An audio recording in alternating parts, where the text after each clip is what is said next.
ଦିନକାଳେ ସୁକମୁନି ସମ୍ବର ସ୍ୱାଇଁ ବ୍ରତ କଥା ସୈନ୍ୟଙ୍କୁ ପଚାରିବାରେ ସୈନ୍ୟଙ୍କୁ କହିଲେ ହିଁ ସୁକମୁନି ସମ୍ବର ଦଶମୀ ବ୍ରତ ବୋଲି ଏକ ପ୍ରସିଦ୍ଧ ବ୍ରତ ଅଛି। ସେ ବ୍ରତ କଲେ ସିଦ୍ଧି ଲାଭ ସେମାନଙ୍କର ସୌଭାଗ୍ୟ ଲକ୍ଷ୍ମୀ ବୃଦ୍ଧି ହୁଏ। ପଶୁମାନେ ଲାଭ କରନ୍ତି। ବୈଶବସ୍ୟା ନାରୀମାନେ ଫଳପ୍ରଦ ହୁଅନ୍ତି।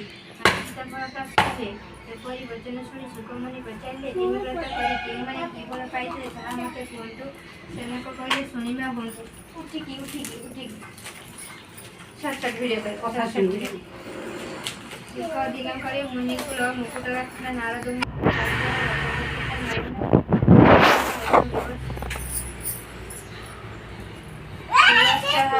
मुनि रुक्मिणी के पचारे हे कृष्ण प्रियावती तुम्हें एते खुशी कहीं कातर हो नारद वचन शुणी मदन ठार अधिक सुंदर मोर कुमर जाता है से कृष्ण को अनुरूप सकल जन मोहित कला कृष्ण भावना को कुमार को कौन राक्षस हरण करनेला से हेतु अति बिना दुखिता शुणी सुरकुल पूजित नारद मुनिवर तम भावना करी कहले हे विदर्भ राजजेमा शुण जो कामना रविंकर पूजा कले सकल फल लाभ हुए तुम्हें से ही रविनारायण संबर दशमी व्रत कर सत्तर दुर्लभ सुख अवश्य लाभ हम।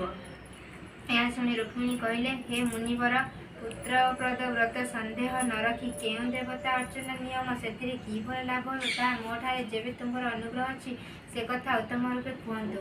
यह शुणी नारद कहले अर्घ क्षेत्र में गौतम नाम एक विप्र थे पत्नी महाराणी पद्ममुखी सुधाकर तीनोटी पुत्र जात हो नाश हो गले अतिशय दुखरे भीतमती हो विप्रमणी थाए से दिने तार पति को पचारे हे नाथ एते दुख सही रहा अकारण प्रियतमा पत्नी दुख देखी विप्रवर कहले हे पद्मवदना दिवाकर प्रीतिकारक होबार यत्न कर।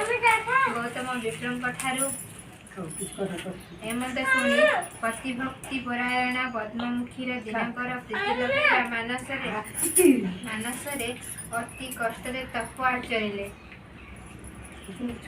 पद्ममुखीर कठोर तप देखी सप्त अश्ववाहन दिवाकर संतुष्ट हो स्वप्न कहले तुम्हार कठोर तपस्या देखी आम्बे संतुष्ट हेलु निश्चय तुम्हार मंगल हो आम वाक्य ग्रहण कर आमको पूजा कर आम व्रत आचरण कर। पौष मास शुक्लपक्ष दशमी भक्ति मानसरे प्रभात उठी विधि रूपे स्नान सारी मोर उदय बेलार सातवटी मंडल निर्माण कर तंडुल लिया गुड़ नारिकेल अदा मिसाई मदक कर एपरी करी मोहर आगरे नैवेद्य रखी श्रद्धार उपहार दे पीठ स्थापन कर भक्ति सहित विधि मते पूजा कर ऐघ्य गंध पुष्प धूप दीप देव प्रथम पात्र मदक को क्या सहित कथा भाषा न हो निजे भोजन कर मध्याह्न श्रद्धा भक्ति मते विधि अनुसार सातमंडल नैवेद्य रखी प्रभात विधि कर पूजाविधि कर। पूजा मंत्र ओम श्री सूर्य नारायण स्वाहा भक्ति मानस अर्घ देव आरती कर नमस्कार कर स्तुति कर हे छाया माया रमण आपण अर्घ प्रदान करुच्ची ग्रहण करंतु आरती ग्रहण करंतु श्रद्धा भक्ति व्रत आचार्य हे देवी ए प्रकार व्रत कले पुत्र जन्म होगा पुत्र मैंने अति सुखद हेबे। यही व्रत विधान दिवाकर ठारू स्वप्न शुणी पद्ममुखी व्रत कर पुत्र संपद लाभ कले हे विदर्भ सुत से व्रत भद्धिप्रद व्रत तुम्हें आचरण कर निश्चय पुत्र लाभ हो काल मृत्यु होगा नहीं रुक्मिणी कही नारद विदाय रुक्मिणी एकात्र मानसरे विधिमते व्रत कले विजयी वीरवर प्रद्युम्न संबर दैत्य समनपुर को प्रेरण कर विमान में बसी श्रीकृष्ण अंतपुर में प्रवेश हेले। रुक्मिणी एवं कृष्ण प्रद्युम्न को देखी अंधा चक्षु पाइला पर आनंद बारिधि मजिगले। प्रद्युम्न संबरासुर को विनाश कर गृह को आगमन कला कि संबर दशमी व्रत जगत में विख्यात है। एकाग्र चित्त श्रद्धावान हो विधि अनुसार यही व्रत कले सौभाग्यवती और पुत्रवती हुई नारी सुख भोग कर आरोग्य कायापन कले सकल सिद्धि लाभ होता संबर दशमी व्रत संपूर्ण।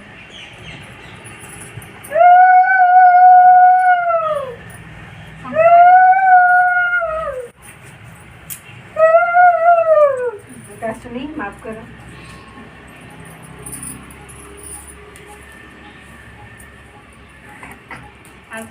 बोले আর না সেটা তারপরে কি দেবে চাউলগুলো দুধ চাউল দেবে না হ্যাঁ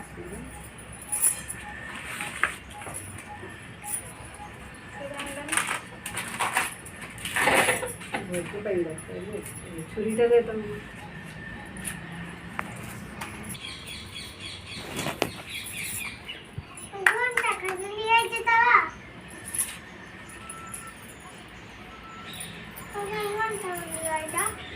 কে ঘন্টা কিনছি